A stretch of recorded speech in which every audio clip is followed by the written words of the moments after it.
And amazing, look at that. You look at the curtain rise up, you know when you start.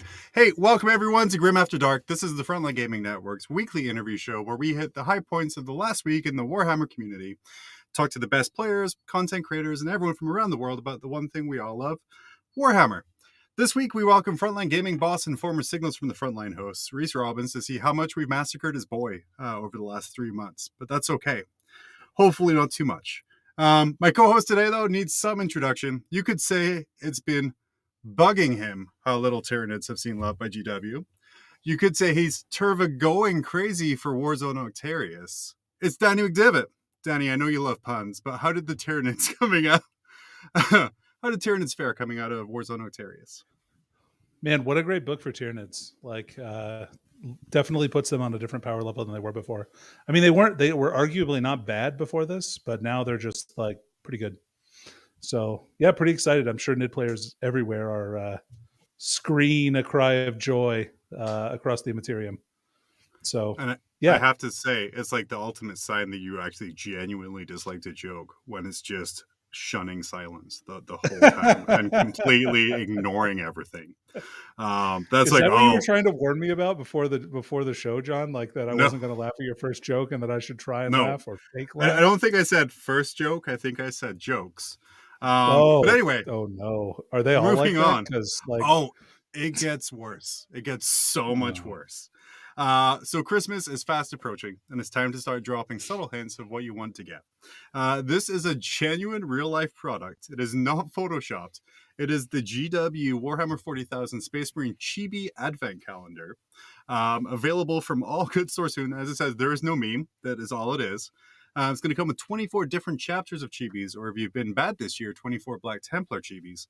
Danny, are you going to pick yourself up this advent calendar to see what you're going to get? I won't be. just strong nose, like I refuse. Sorry. No, it's not that I don't want like Space Marines. I just don't have space for like knickknacks. Are you going to get it? Well, I'll probably get it because I'm a sucker for everything. And there seems like a little Howling Griffin in there, which I'm all for. So here's a question for you, John. Do you have anything special on your Christmas list? For lots Since of it's not Halloween yet, and we should definitely start talking about Christmas. We definitely should. Well, we talk about your Christmas costume. That's one thing there. But anyway, moving past this, as I continue to just be so thankful for your creative feedback here, Danny. Hot on those heels, we've taken to the contact section of this month's White Dwarf, where we see a giant 400 square foot mural painted in Memphis. It's titled The Real STC. It features a tech priest and an orc and a 3D printer, which you got to admire our community. Even at our most passive aggressive, when we're saying 3D printing is going to destroy your company, the only way to do it is in a 10-foot by 40-foot banner. Jenny, what do you take of this mural put in this publishing in White Dwarf? Are they printing Harambe? Like, there's definitely a gorilla in there. I want to imagine that it's Harambe. So, I don't know. It's a mural, I guess. That's really big. It's kind of a statement that they did that in Memphis, of all places.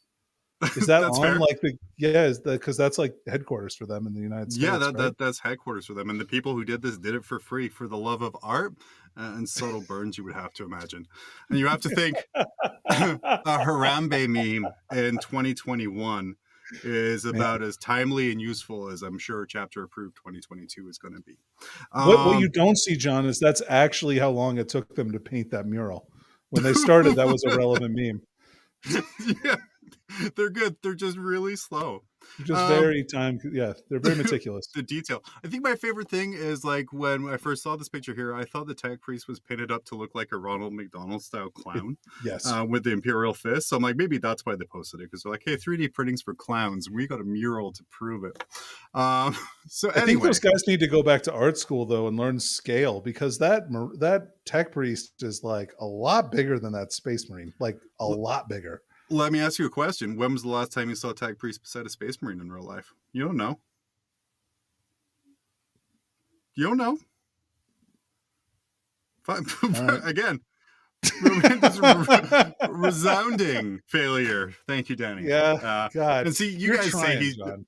He just, you say that I keep him around just because he chuckles and he laughs at my jokes, but this proves he doesn't. He actually doesn't laugh at my jokes.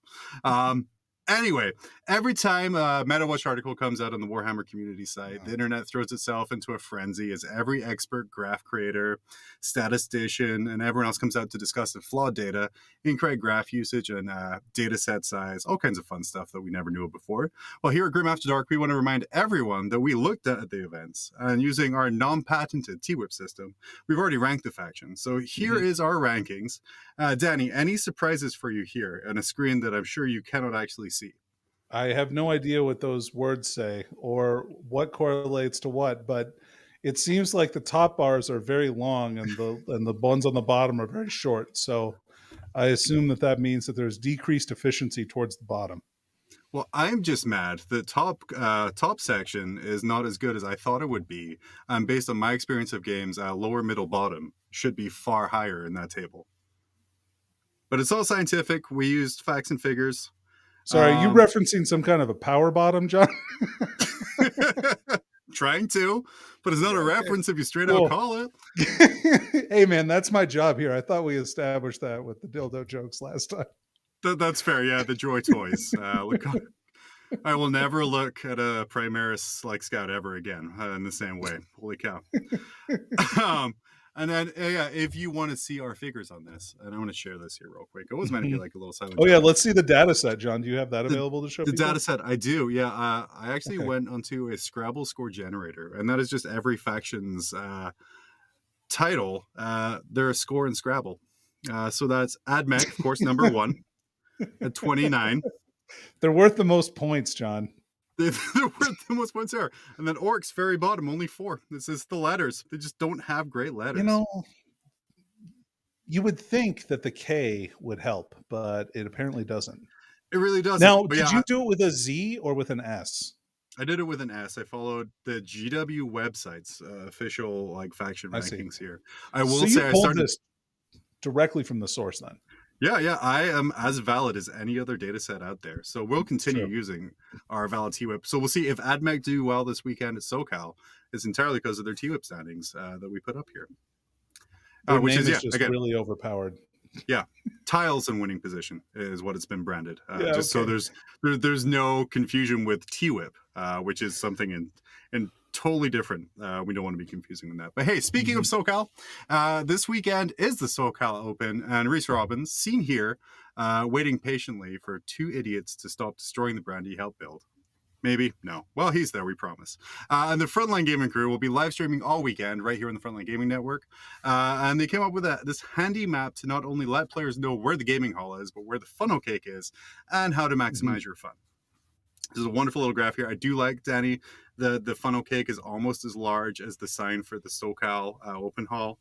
Do you think this was a product of Kickers, just insane enthusiasm for sugar? Yeah, probably. I mean, if they have some kind of a cinnamon toast crunch funnel cake, you know that he's just going to eat 8 of those over the course of the day. That's fair. And then he's going to run 20 miles in the morning before the event and burn it all off. It's great because he makes us hate ourselves more by him enjoying himself and taking care of himself. Love you, Kicker. Anyway, looking for more Frontline Gaming majors, the New Orleans Open is coming. Tickets are selling fast. New Orleans promises to be a huge event with every host from Signals from the Frontline in attendance and available for you to be. And as always, we here at Grim After Dark have put a bounty out on Seth, shown here. Well, I don't have the picture up here, obviously, but shown here wondering why Santa Claus visited other kids' houses. And if you're able to beat him, we will send you this high-quality certificate of appreciation as a way to continually humble Seth. Perfect. Sure. Love it. And Seth often mistaken for Santa Claus if he's wearing a beard. Because, it's a beard is a fashion choice that you wear. It is. Well, he can't grow a beard, so I assume it's some kind of fake beard. I will say my favorite thing, post Charity Hammer, is when he shaved his beard to help, and he just looked like a Southern Paul Blart, and that was my favorite thing. Man, do we love Seth.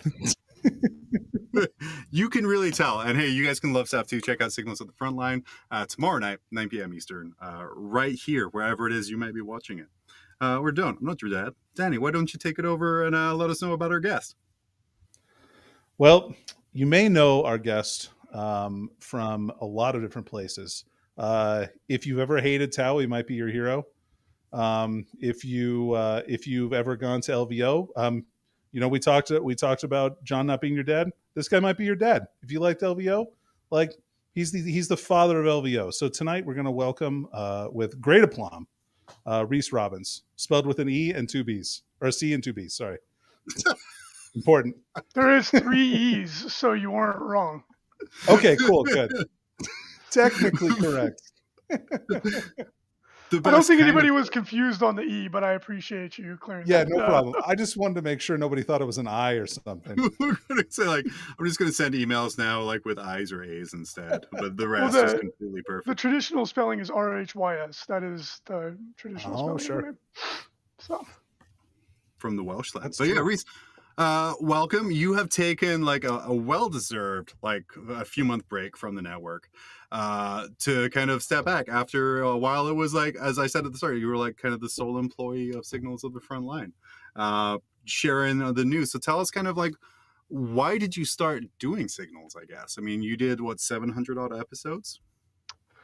Yeah, so I personally have done well over 1,000 podcasts of various games, workshop games related content. And we did Signals for, over 700 episodes.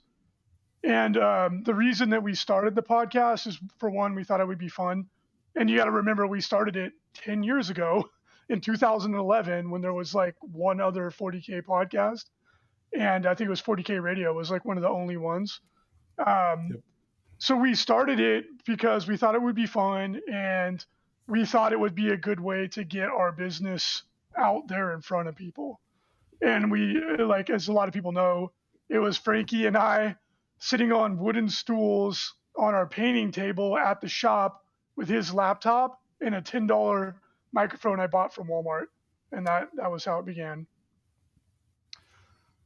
Amazing. So you said you and Frankie started Frontline, right? So tell me a little bit about what kind of drove you to kind of form your own company and kind of do your own gaming things like these here.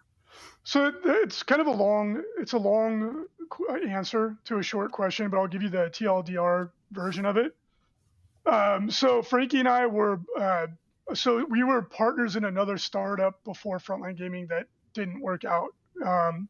Lost a lot of money, actually. It was something we didn't have control. It was just one of those things, right? It was a long shot, high risk, high reward kind of a deal, and it didn't pay off. And while we were doing that, working together, we ran the BAO, and the BAO went way better than we thought. And we didn't have a clue what we were doing. We'd run lots of little rinky-dinky events, and we decided to jump in. And back then, it was only Adepticon, and Nova was 1 year old. Right. So running a large scale event back then was not normal. There was 5 in the whole country. And they were all back then, a 50-person event was the whole country knew about it. And so we ran the BAO, and it was well over 100 people, and it vastly exceeded our expectations. And the team worked really, really well together. So it was a combination of, I was recently unemployed and I had a little bit of money left over. I had 10, 11 grand left, which is insane to try and start a company with that small. That's a lot of money, right? That's for I don't have that much money in my bank account right now, but I had liquidated all my assets to try and be an entrepreneur, and that was the end of my rope. So I was unemployed, had a little bit of cash in the bank. The BAO had turned a profit of $14. So we're yay, we didn't lose money. An insane amount of profit for a tournament. I was we all get beer and pizza as long as it's $5.99 pizza. And but it went so well, and we saw the potential. So we decided to go for it. I had a little bit of cash. We got an incredible deal on a store.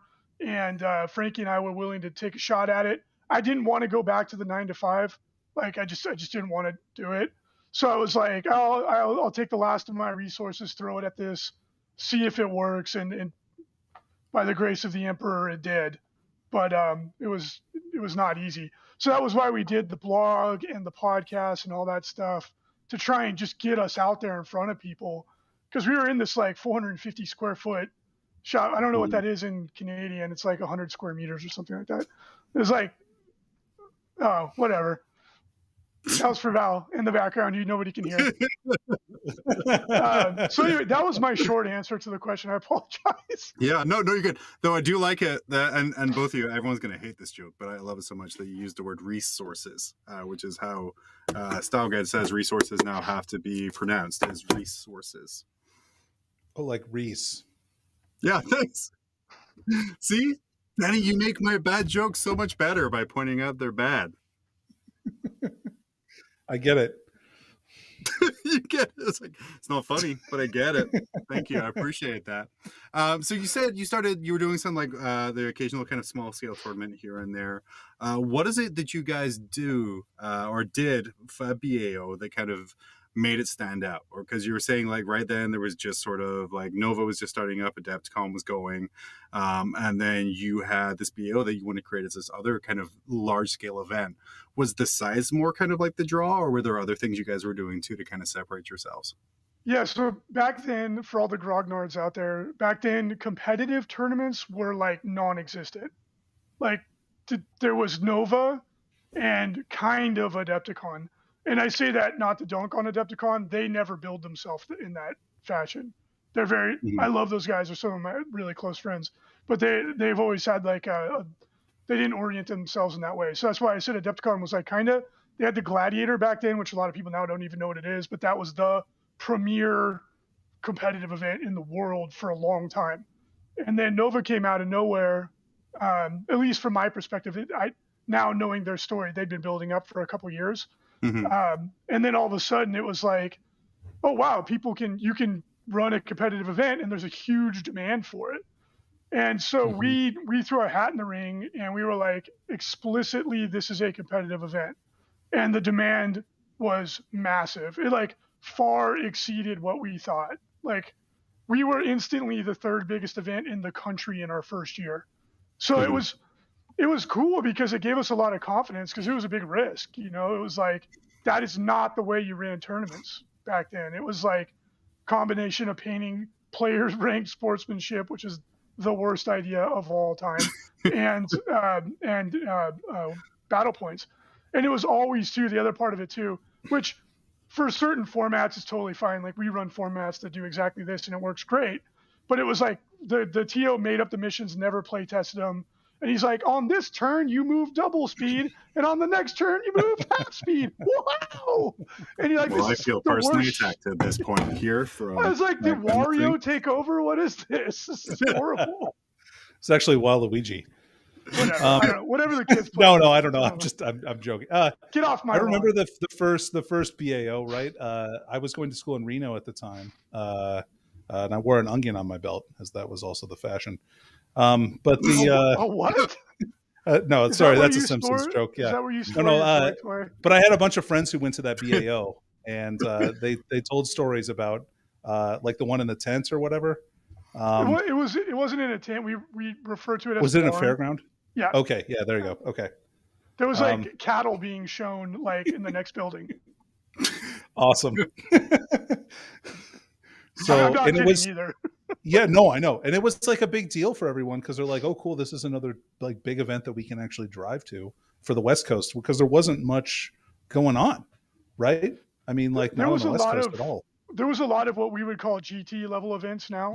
There was like 2 or 3, but none of them were explicitly competitive. They were actually like explicitly trying to be non-competitive, because the perception at that time among a large part of the community was that wasn't what the game was about, and all the subjective stuff, there's nothing wrong with that, but like the people that were going to the events were going to try to win, right? So when we just said like, hey, like that's what we're gonna do, which it was relatively revolutionary at the time, it was crazy how many people came out for it.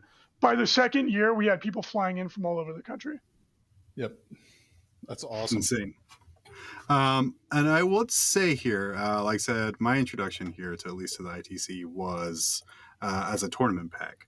I recall kind of jumping into our local store when I first got back into the game and going to like one tournament and then looking at a room of like 7 people, and they all had like 2 or 3 different lists, and they're like looking around what everyone else took to see which kind of thing they would take. Danny, I know this isn't going to mean anything to a lot of people, but Tau Kronkin kind of came out of that room. Yeah. And there was a lot of people kind of just done with it. And then after that, that store started running ITC events. So tell us sort of about why you started the ITC and kind of what the aim was with that. Yeah, so again, that's a long answer. I'll try to be as brief as possible, but I tend to be pretty verbose, so I'll do my best.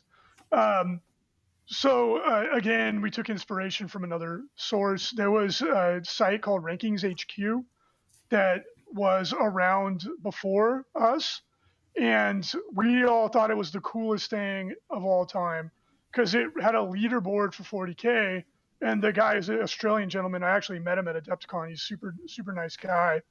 I think he was English, but he lived in Australia. At any rate, he had this leaderboard, and he would take data that he would have people send in the data, and then he would rank it. And we got so into it because it was the only, like, there was nothing like that. And again, you got to remember, this is like 11 years ago. Like, people didn't, like, not everybody even had a smartphone at this point in time, right? Like, that, like, they were not ubiquitous at that point in time. So, like, to get the data was actually really challenging. And anyway, we were obsessed with it. And that's where Frankie's nickname, the world's greatest, comes from. Because for a long period of time, he was number 1, right? But the funny thing is that the way he became number 1 is because that the math behind their system was hyper flawed, like hyper flawed. And like we reverse engineered it, and then we were just playing. You know, we were doing what gamers do, and we tried to optimize it. And it just so happened that the way that they scored it. There was this one game store in California that had really big RTTs, and if you could win them, which is only 3 rounds, you're guaranteed to be number 1 in the world according to the way they measure it. And then we always went to Adepticon and Nova and all that stuff, so it was like a slam dunk. It was easy for us to top the leaderboards. Anyway, they tried to monetize it, were unsuccessful, and it didn't work out. And then tournament, oh gosh, what's it called? Tournament of Fire or something. Oh man, I can't believe my friend Chip did it. I'm like totally blanking. They took a shot at it as well. They tried to monetize. It was unsuccessful. So basically there was a void in the marketplace, and Frankie and I threw our hat in the ring. And the most hilarious thing about this is that we had no clue how to actually like gather data and like aggregate it. All the other guys were technically savvy, but what we had a large presence in the community. And like we had the ability to actually go get the results. And in the beginning, it was literally me hand inputting everybody's score from every event into a spreadsheet. And it took like 5 hours to update it every single time. And it was a nightmare. But the first year we had 450 participants, and I was so thrilled, because I thought there would be like 20 people that actually did it. And it wasn't exponential growth, but it was like multiplicative growth every single year. Because for whatever reason, even though we were ultra low tech and had no clue what we were doing in regards to the data management, like I had to teach myself how to use SQL and all this stuff. I'm not a pro by any means, but I can use basic database software now. A lot of people helped. So we had the ability to reach people, and the scoring mechanism that we used, I think, was superior. It was more fair, although people debate that all day. Sure. The math that we used was more fair. It was more reflective of going to big events and doing well.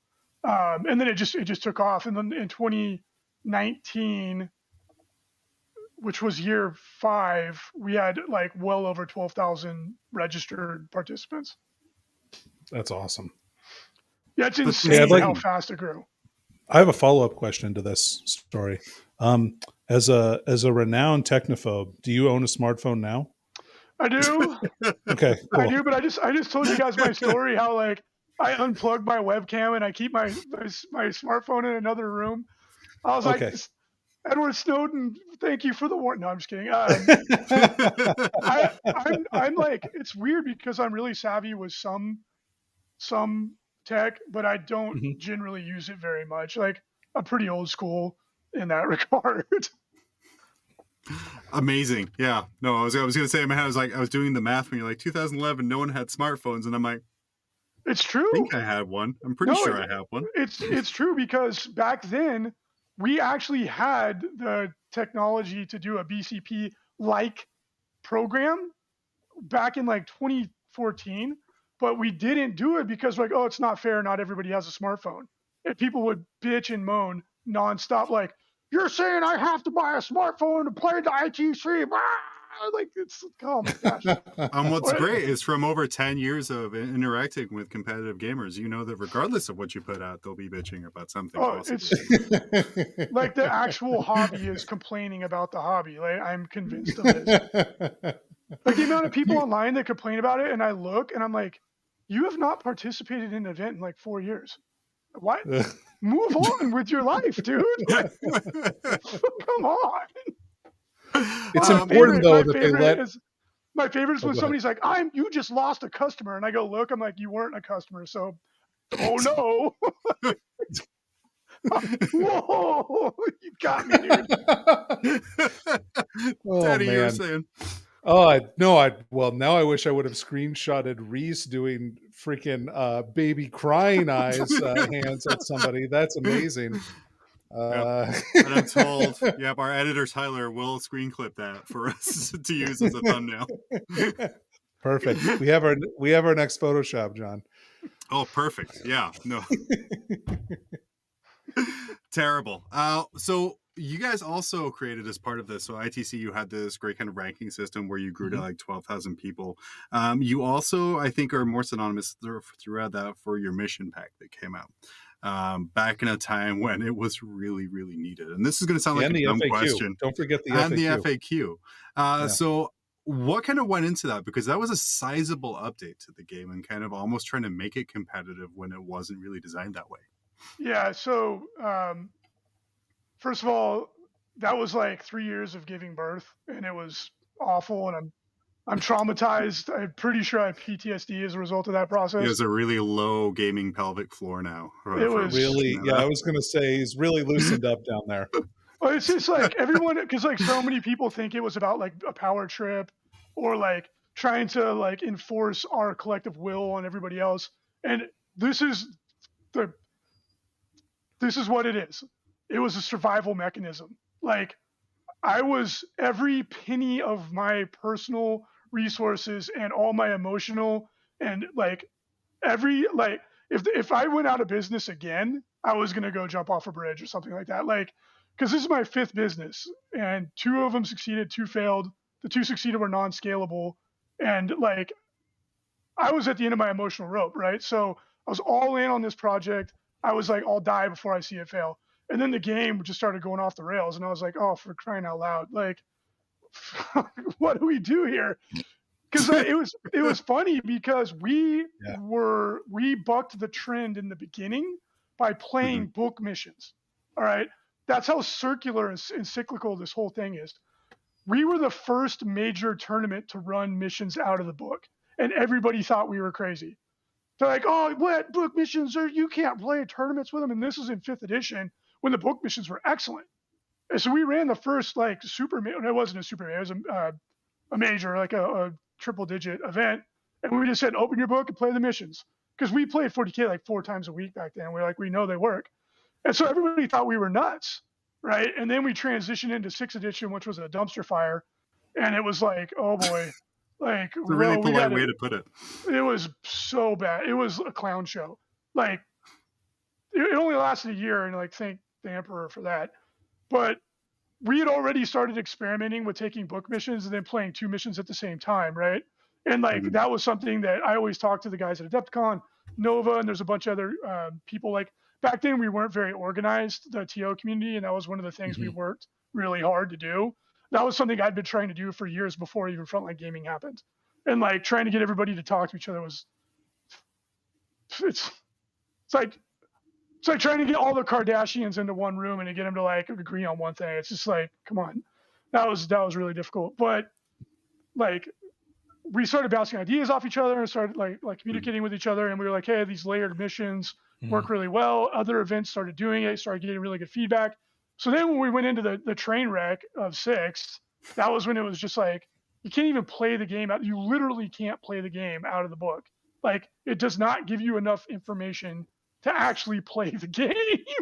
So, dude, those D weapons. Yeah, Tony. There's infinite summoning and all. I was like, yeah. Did the intern write this? Like, what is going on? So it was a survival mechanism. It was like the only way that we are going to stay afloat and keep moving forward is if we do something about this. And, of course, everybody thought we were dumb or, whoa, how dare you, blah, blah, blah. And I didn't care. I was like, this has to happen or this is all going to just vanish. And so we did it. And the key was, for one, having extremely thick skin, because I can't tell you the amount of hate mail we were getting. Like, it was unending. And that's where the stupid thing about, oh, I hate Tau, which is utter horseshit. That's where it comes from. And it's just like, it's so ridiculous. But anyway, so like, we actually just said, like, not because we wanted to, because we felt like we had to. We're like, here's an FAQ. Here are missions that function. And the missions were a conglomeration of a lot of different people putting in their input. Mm-hmm. And the thing that made the FAQ work, like the silver bullet there, was we did not dictate what it was going to be. We just said, everybody gets a vote. This is democracy. Everybody has input, and then we're going to take the wisdom of the collective group, and then that's what it is. Because I was sick of getting, like, I didn't actually get death threats, but you know what I mean? Like, people are like, who do you think you are? And I'm just like, shut up. I'm just trying to play a damn game, man. And that was part of it too, because it like took it deflected some of that negativity. I was like, hey, it wasn't me, man. I'm just a messenger here. Sure. And but it worked. Like, giving up control was what made it work. Yeah. Well, I know locally we adopted ITC missions specifically for the FAQ and the mission, like ITC format specifically for the missions. And not to say that like you guys were requiring people to run your format to be ITC, right? Of course. No, never. Like that's kind of the byline of exactly. That's literally the first rule has always been do whatever the hell you want. Yep. No one ever pays attention to that, but that has always been the first rule. Well, and we did it because like it provided like an arbiter. So like we had this third party that was going to tell us, okay, these are the rules. Like, we're not coming up with home rules. Like, these rules are going to be the same regardless of the tournament that you attend, like in the local area. Like, you knew what to expect finally. And so it was a huge uptick in our competitive scene because of that. Dude, we anecdotally, we were telling that over and over and over and over again. But then the cool thing is we built the first, well, we did, BCP did, we helped them do it. They did all the heavy lifting on that. I'm not trying to take their thunder. But us as a collective built the first analytics tool, to my knowledge, that exists in the game, which is hilarious. And we had data showing that if a store ran their event as ITC, they got an uptick of like up to 20% attendance. Sure. So then it was just, we were like, oh, this works. We know this works. So then we could just tell people, like, if they're like, oh, I don't know, I don't want to play Reece Hammer or Frontline Hammer or something. I'm like, shut up. Look at the stats. Do you want more people to come to your store?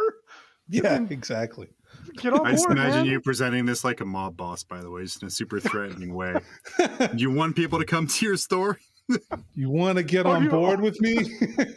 Oro or Plato? No, it was not something that required selling, right? Like, it grew because it worked, not because we pushed it. Right. It's hilarious because, once again, GW created a vacuum in the marketplace, thinking naively, or I don't know, I don't want to say that about them. I don't want to dunk on them. I don't know who knows what they were thinking, but they literally would not answer rules questions, and their FAQ was non-existent at that point.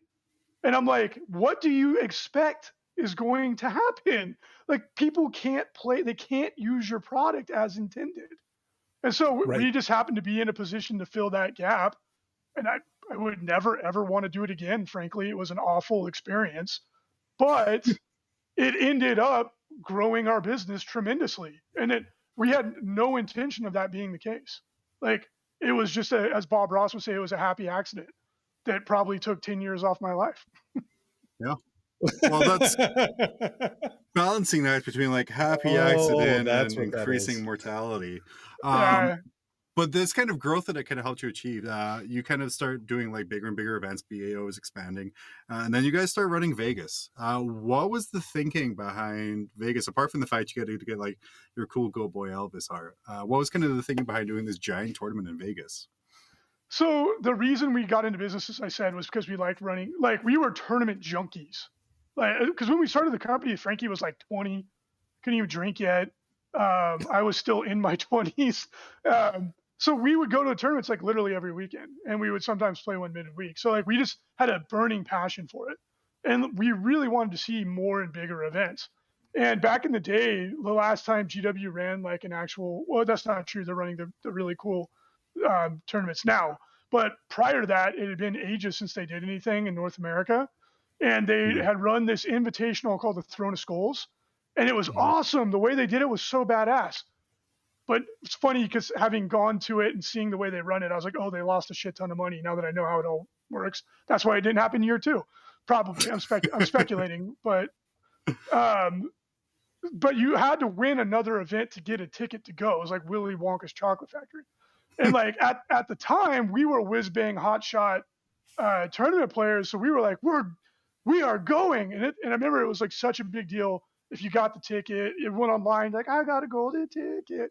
And like, it was huge. It was awesome. It was so exciting. Not from your phones though, because those weren't around then. Yeah, I was still using like a Nokia 5150, I think, at this point. I could play Snake. I just figured it was a BlackBerry. I don't know.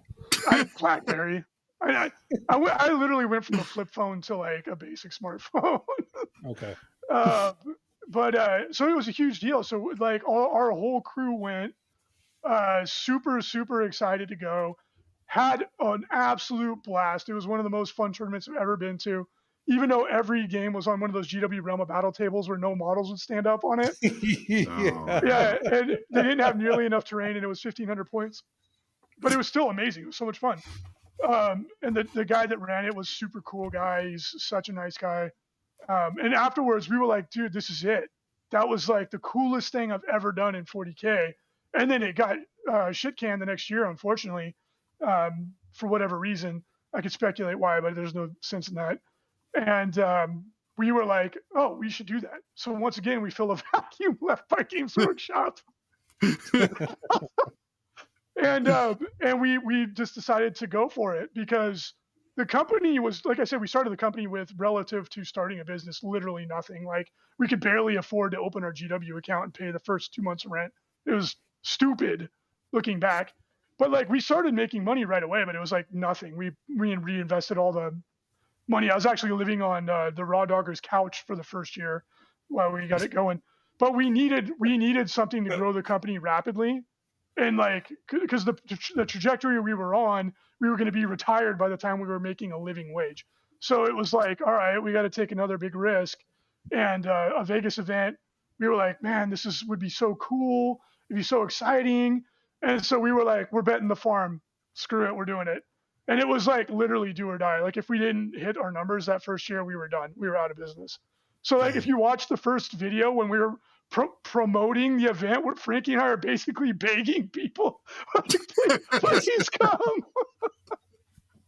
And that's why we did it. Again, it was driven a little bit by desperation. Like, it's a huge risk running an event in Vegas. They are sharks. They eat you up, man. They don't care if you crash and burn. They don't give a crap because there's 10 people behind you to take your spot. Yep. But I have to say, Danny, I think some of our best memories are in Vegas from those events, right? Oh yeah, those are my favorite tournament. Some of my favorite tournament memories for sure. Actually, all of my really good, all of my good tournament memories are like all the really excellent ones are from Vegas, either at LVO or there was like 2 Vegas GTs that GW ran like way back in the day that I went to. Yeah, they were awesome too. They were awesome. We can tell events, you, man. I was going to say, we can tell you some of those stories, but not all of them. Got to follow the small print of the what happens in Vegas here. But LVO, kind of just like Frontline, just like kind of the ITC thing, that grew really rapidly, really quickly as well, right? Yeah, it like blew our minds, like exceeded all expectations. And I bet.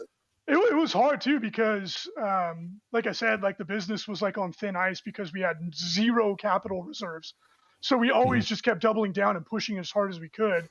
And sometimes trying to manage that growth is difficult. And like literally there was entire months where I would go 30 out of 30 days working 16 hours a day, and I'm not embellishing that at all. Oof. And like not like just being present, but like, oh God, I only have 4 more hours until I could get 4 hours of sleep, so it was really, really challenging, but we were by the skin of our teeth able to keep up. And not to say that we didn't have some growing pains, like we've had some issues, but more or less we've delivered a good event. And that's why people keep coming back.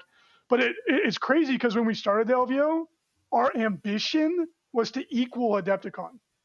Mm-hmm.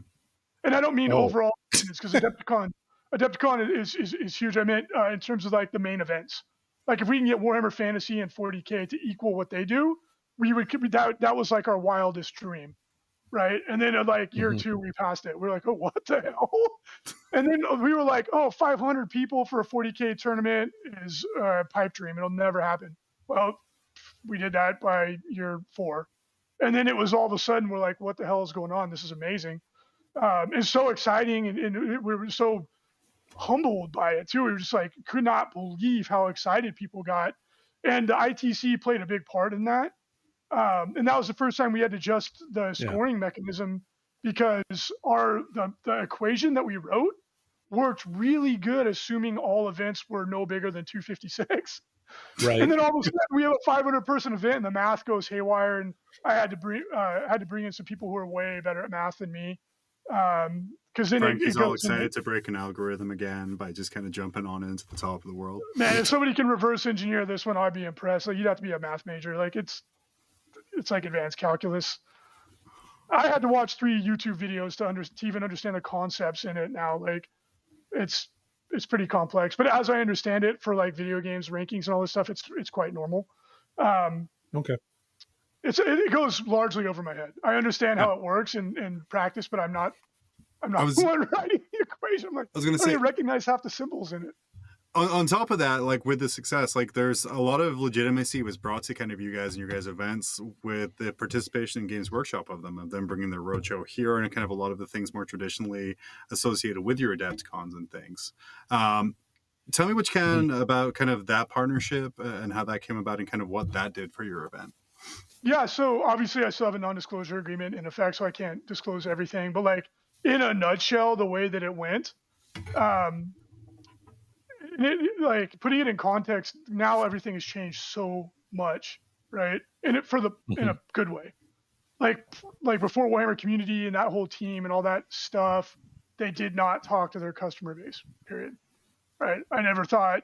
That's why we did the ITC FAQ and all that stuff, because we thought they would never ever change, that they didn't give a crap, they weren't going to do anything, and like we didn't know what else to do because we didn't think there was any other alternative. Right. So like once we had the thing running pretty smooth, and like obviously the FAQ process had its ups and downs, and we didn't always get it right, although we were vindicated with GW, like basically said yes, we were right on like 90% of it, but people still yelled at me. Basically they called us and then they were like, hey, how would you like to work on the actual FAQ instead of just winging it? And I was like, oh, light at the end of the tunnel. yes.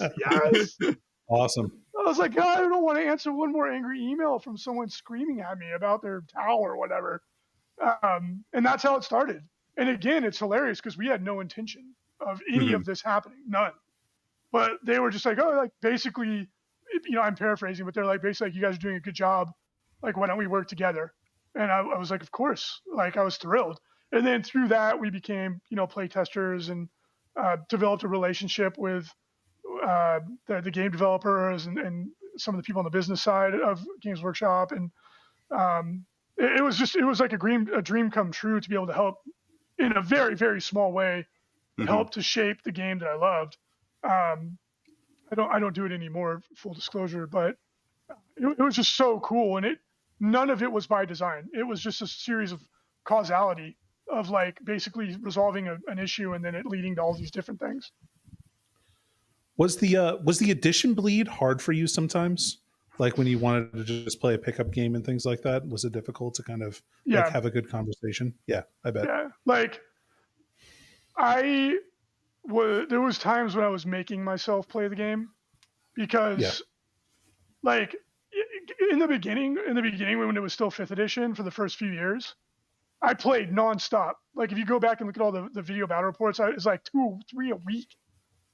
And then when all of a sudden we were doing the ITC stuff, I was like, it became such a grind because it's just like everyone's yelling at me, and then you play a game and they're like, you did this, and you're like, yeah. And then 7th edition too, I really, really, really hated the ally system. Like the way it is now, I think is totally fine. But back when it was like the Wild West, you're like, oh, Tyranids with chaos. Woohoo! It was like, this is stupid. So it was a drag for a little while, and then 8th edition obviously was really exciting. It was I think it was objectively better. Plus, I had pride of ownership, 0.01% of creation, like just a very small amount of it, but it was like, oh, I helped make this, so that really brought me back in. Because if it wasn't for Frontline Gaming, I would have quit the game in 6th edition for 100% sure. Yeah, I would have been out. I still have nightmares about some of those army lists from that time. It was not fun. Within 30 minutes of that edition coming out, we had made a 2-up rerollable save Death Star unit, literally within 30 minutes. And we filmed it and put it on the internet. And we were like, what is this? It was just like shocking how obvious it was too. We're like, so you have a 97% resiliency on this unit that will kill anything. I was like, oh no. That's what like just that poor intern who wrote 6. It's just like, well, we'll put out these rules. And he puts them out, and then like within 20 minutes they're all busted. I'm like, oh, well, whoops! I didn't think about other units interacting with this at all. It must have been rushed. That's the only thing I can think of. But I don't know. I'm speculating. But do you guys remember the Pancake Edition? Were you around at that time? It's a bit of a legend. Edition? Define Pancake Edition. Okay, so prior to 6th edition, now we got to remember too, back then the edition cycle was 5 to 6 years. So like when you started to get to the end of edition, it really gotten stale and everybody was ready for a change.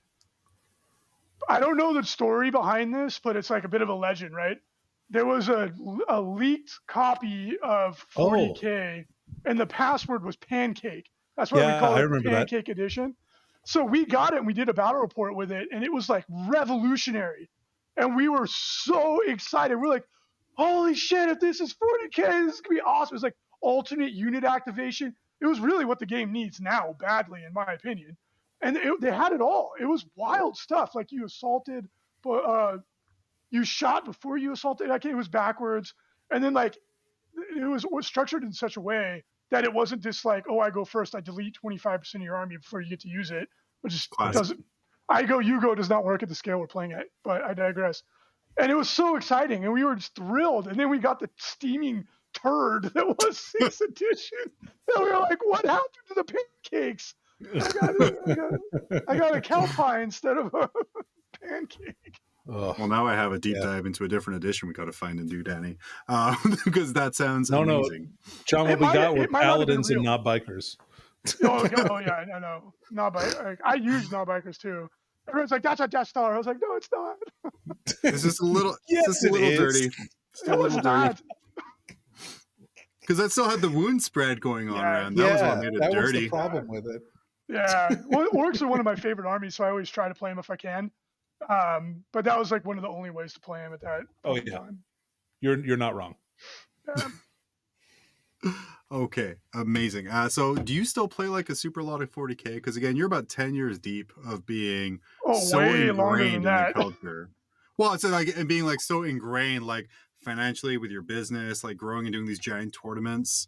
Like you're saying your 16-hour days and then your 4-hour naps. How is the game for you right now? Oh, and to be clear, I don't. The 16-hour days were only usually leading up to LVO for like 2 months or so. But Okay. I don't. It's not like I'm not like it's not like every day like that.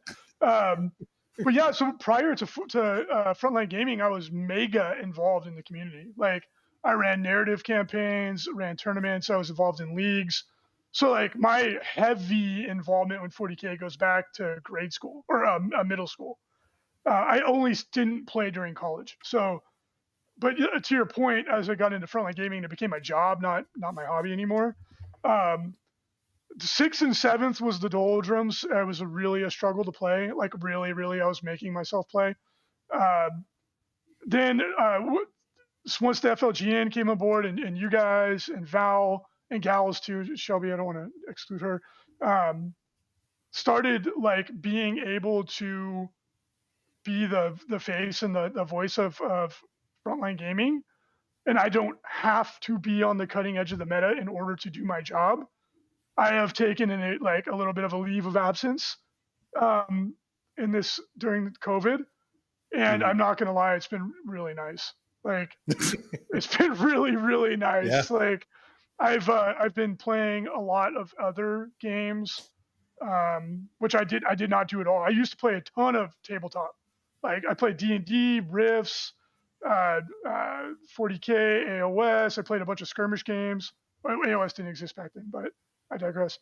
So yeah, I've been painting, which I haven't done in forever. I've been playing board games like Gloomhaven and Descent and Cthulhu Wars, and I've been playing D&D again, which I haven't done in years. And it's like I've just taken a little break, and it's been really nice. Yeah. Yeah. So what are you learning? And then Danny, we get back to you here from the events that you guys are running right now. Because there's been some massive expansion for the longest time, which is kind of BAO. And then you added LVO, SoCal. And now we have like New Orleans, we have Dallas, we have all of these events coming. What's kind of the feedback you're getting here of the game?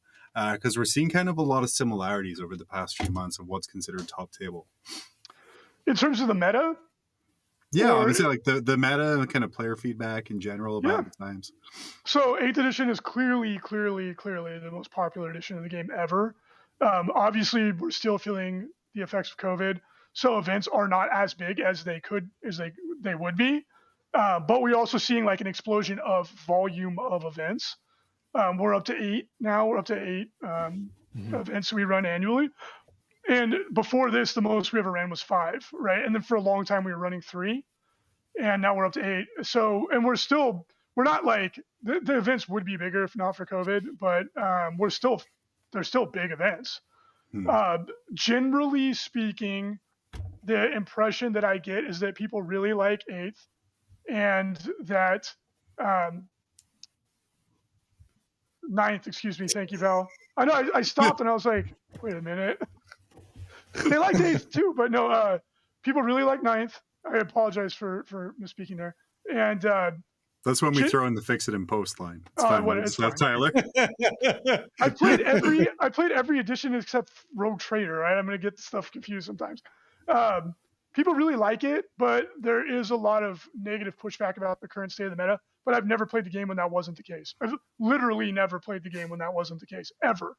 Never. Sometimes it's more out of whack than at other times. Like in 2019, we had the Reign of the Castellan, which was was genuinely bad for the game, right? And then like flyer spam is a problem now. Like when I walk around, the biggest sad faces I see is like some guy's got 6 AdMech flyers, and you're like, oh, that's bad. That shouldn't be in the game. Sorry, bud. And like, you know what's funny though is that Drukhari is hands down the best army, but you don't hear people really complaining about it. And I think that some people do, but generally speaking, it's AdMech, blah, blah, blah. And the thing is that I think it's because Drukhari are actually fun to play against. Like you kill shit and they kill some of your stuff. They do have a couple of melee units that are they do way too much damage for the points that they cost. But they're really the reason they win is because they're good at winning the mission. But it's an interactive affair, right? When some guy rolls playing against Drukhari, like I feel like I'm actually playing a game. Yeah. Whereas like playing against AdMech, I feel like I'm just placing my models back in the tray. Dude. When I was playtesting my work list, I played against Leo at the shop one of our employees, who's really, really good player, against his admech list, and it was like the most demoralizing thing I felt in a long time. Like I charged him with all my boys, didn't do anything, and then he's like, "Oh, I can leave combat. I have a 2-up save. I have a feel no pain, and I can leave combat and still shoot." And these guys will just shoot into combat, and I was like, "What is this?" And it was just the stupidest thing ever. And that's the thing, like an army can be strong if it's fun to play against, right? Like knights every now and then do really good, and that's one of those. Maybe that's a bad example because that's either you can or cannot deal with them. But the thing is, like at like a 6 flyer list is non-interactive and it's not fun. It's the same problem with Death Stars. It's like, oh, I shoot my whole army at you. You roll 1,000,000 dice and kill one model.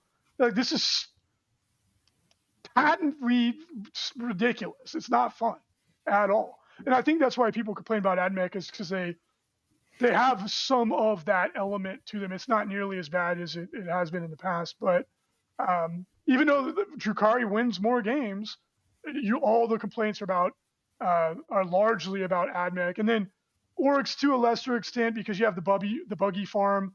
Like, yep. I'm not gonna lie, man. Orcs were gonna bring me back into playing competitively, and I was like, "Oh, Truck Boys, my favorite way to play the game." So stoked. Put all my Beast Snagger boys in the trucks. I'm like, "Here we go, Punch Up Express." Do shit, and they jump out of their truck, and they just die. And the truck is better than the unit because no one shoots it, and it just drives on objectives. And I was like, sad face, like, "Oh, okay, I have to take 18 buggies." I was like, "I'm good. Like, I'll wait for Tyranids." Was there a part you're testing your orc list? You're going up against Leo, a great player with a great army, and he's just giving you a terrible experience, 40k. Not because of the person he is, I'm sure he's wonderful, but because of the army he's playing. Was there ever kind of a hidden cupboard started illuminating with a hidden FAQ? Was there well, I'm just going to FAQ all this? Well, I'm not in charge of that. I never was in charge of it, but I don't do that anymore, right? So Val is trying to signal me off camera to play Warhammer Fantasy with him. It's a good call. Hey, I hated 8th edition fantasy. I'm not gonna lie. So, you want to play 7th edition, early 7th edition fantasy, but yeah, it's funny because I was playing Deathwing a ton in the beginning of 9th, and my buddy's kid wanted to play Deathwing and couldn't get the models, and so I was like, "Dude, give me $100 and I'll send you the whole army," right? And so, but it's funny because I was actually really enjoying playing that army because it's like a moron could play that army well, which is good for me.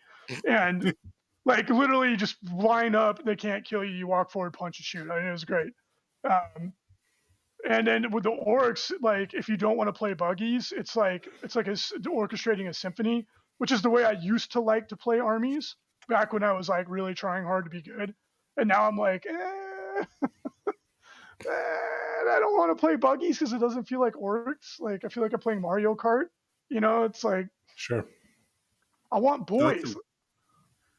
That's some great color schemes in them, man. Tyler, go ahead, clip that one too. I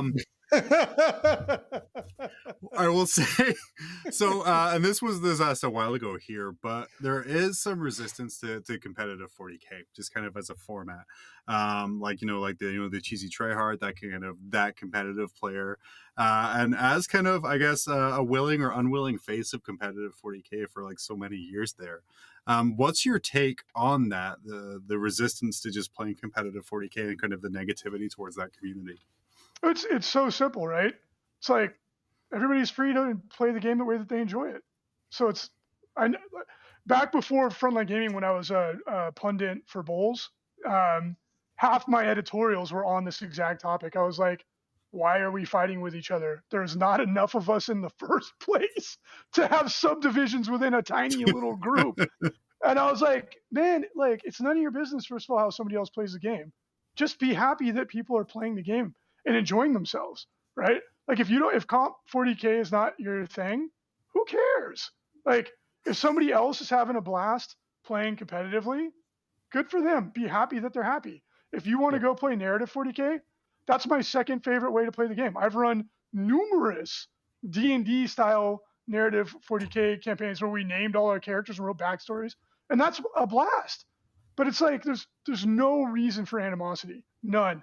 Like people that are like, oh, it's not the spirit of the game, blah blah blah. It's like you're obviously incorrect. One of the best things GW did was to codify it and say there's 3 ways to play. You can play narrative, which is awesome. You can play competitive, which is awesome. And then there's open play, which, having run a game store now for 10 years, that's the way kids play. Like they just walk in, whatever models they have, they put them on the table, they make shit up, and they have a great time. Like that's all fine. It's all fine. So it's like the game is what you choose for it to be for yourself. And there's no reason to shit on somebody else. They're having fun. It doesn't have any impact on you. It's like, who cares? Like they could be throwing their models and skeet shooting them. And it's like, if they're having fun, what difference does it make? Like, let people have fun. Apart from that guy who burned his entire fantasy army after it just said, yeah, he could have given it to somebody. That wasn't a great. You know what I mean? Like he could have given it to some kid who had like cancer or something and made his day. And instead he burns it in protest. Like, dude. No plastic fume isn't doing anything from it. It's part of his religion, actually. He burns the model so they'll be with him in the afterlife. Oh, well, I mean, if that was the reason, I'd be on board with that. Like a Viking funeral for his models. We do have a super opinionated community, and it's not. And I just want to say it's not the majority. It is not the majority of people, but there is a very super opinionated percentage of the population who are like, this is the only way to play. You are ruining my Warhammer 12-year-old child with like 2 boxes they scraped up over 2 months for. Yeah. Why do you think? Because it seems to be that I would say, like, even through several different fandoms, the 40K and Warhammer in general has like a much more visceral player base who are just very defensive of everything on it. So I'm far from an expert on this topic, but I've actually talked to a lot of people in the video game industry that are trying to tackle this exact problem. Because you want to talk about toxic communities, there's some video games I'm sure you can think of that it's like so bad. So like one of the things we always tell our staff here that do anything that's outward facing, where they have to deal with, where they get to deal with customers, that when someone's really upset about not like customers, like if like not a customer service issue because that's legitimate, right? But if they're upset about something around the ITC, because you'd be shocked how many people call the store and like, oh, and the customer service agent, she's like, I don't even know what you're talking about. And it's just like, it comes from a place of passion, right? Like they get really worked up. This is somebody who probably doesn't even vote, you know what I mean? And like, but they'll call the store about this thing. And it's like, they do it because they really, really care about the thing. And I have to tell myself this all the time because, man, I bite my tongue constantly. And it's like, okay, don't get mad. This person is only being this way because they really care about the thing, right? It comes from a good place. They're expressing it in a really shitty and immature way, but it's because they care. So it's like you try to take the criticism and use it to improve, because some of the best ideas we had when people were like just spitting vitriol at us. And I think that's where it comes from. And then a lot of the times too, I think that the people that are being really extra shitty, they're probably going through a tough time in their life, right? They may just be an a-hole. That's the case. But in my experience, I found that a lot of times it's like things may be not going really well for them on a personal level. And maybe they're going through a divorce, they lost their job, or they're depressed, or like whatever. And the 40K is like the thing that they have that they still have some degree of control over, right? Like they're passionate about it. They feel like they're good at it. They feel like they're an expert at it. So when something doesn't align with their expectations, they have a strong emotional reaction. And that's where, in my opinion, a lot of times it comes from. Because sometimes some of these people who are being super duper shitty, a year later, they'll come up to you and they'll be like, hey, you know, I was going through divorce or whatever. I'm really sorry. And you're like, it's cool. Welcome back. Like, no hard feelings. So I think that's where a lot of it comes from. It's not about the game itself, because what the hell do you care how somebody else is playing a game? It just doesn't make any difference. It's because it's something where they feel like they might have some degree of control, and they don't like it when things don't align with their expectations. I'm just loving the image of someone calling your shop. I'm being like, hey, all the the RTT from Saturday isn't uploaded yet. Why isn't my score at BCP? Oh, dude, yeah, And that used to happen all the time, especially when I was literally manually updating because I didn't even know how to run scripts at that time. Like and there was probably all kinds of errors and shit. Excuse me. but like just the other day, a guy called in and left like a frantic message. You have to call me back. It was because somebody else was mean to him at an RTT on the East Coast, and he wanted us to do something about that specific person. I was like, and I very much appreciate you returning my call, but that guy still has his points from Saturday. But I was like, did you not think about this? And this, what am I supposed to get on a plane and go reprimand this guy? Like, and it happens all the time. Yeah, absolutely you are. Like that's what the air miles are for, is heading to Maine to let someone know that they were yellow carded live. Yeah. So we're gonna start winding down a little bit here. Get our producer off to bed. A couple things we're gonna ask you here. You've done kind of a lot over your span. What is like the one biggest accomplishment you feel that you've done over your span of time as this community figurehead? The thing I'm most proud of, I think, is definitely the ITC. Not because of probably the reasons people think. I'm proud of it because coming from where we were in the old days when TOs didn't even talk to each other, every event was literally a different event. It was a different game, and there was barely any of them. And we're not taking all credit for it, but the ITC helped, I think, a lot. To get more people playing 40K and having fun and making it easier for people to run events and to go to events and to see how big it's gone all around the world has just been one of the most rewarding things. That it's funny because I never in my wildest dreams that I think it would go to what it was. And to see it just like blossom like this, even though I could bitch and moan about how hard it was, it's been extraordinarily rewarding. And I feel extremely lucky to have been a part of it. Danny, final thoughts. Thanks for saving 40K, Reece. It was a group effort. I was just the one that got yelled at. There was a lot. Everyone was a part of it. The hardest job. And I will say it's a big deal because I think my first interaction or email I got from Frontline was from Frankie. And it was asking me how on earth I was able to buy a ticket for LVO. Because the website wasn't live. And that was like my only interaction with you. Oh, dude, were you one of the people that knew the URL? Yeah. They're like, how did you get this? I was the #1 ticket for LVO 2016 or 17 or something. Because that's how not savvy we were. We're like, how on earth did they find this page? It's not on Google. It's like they had the URL to the page. I was like, drats. So I got a wonderful, how did you find this? We're refunding it. It's not ready email. Yeah. And it was quite wonderful. We thought it was like magic. I was like, we got hacked. I actually got a message from another person in your office. It was like, hey, they want to know how you hacked the website. And I'm like, yeah. I was like, how'd they find it? This is impossible. Yeah, it's funny. But isn't that crazy, showing like kind of the popularity of the event, that even like the slight hint of the ability to buy for it and they're in there like that? Yeah, the gamers are so simultaneously often lazy, but also extraordinarily like they break every system, and if there's any way to do it, they do it. And it's like, I'm just like, it's the weird dichotomy in personality. It applies to all of us, you know, like when they really want something, there's no stopping them. Absolutely, yeah. And as I'm being told here, the best way to do a job is to find a lazy person. Luckily for Val, he found two. Reece, anything that you want to, I know it's so weird asking it, your network, but anything you want to plug or talk about before we head off for the day? I just want to say thank you to you guys for jumping in, Val, everybody else on the network. On a personal level, it was really nice to take a break, and I think you all are doing a far better job than we ever did. So thank you. Yeah. I don't know about that. But okay, thank you. We appreciate the compliment, Reece. Amazing.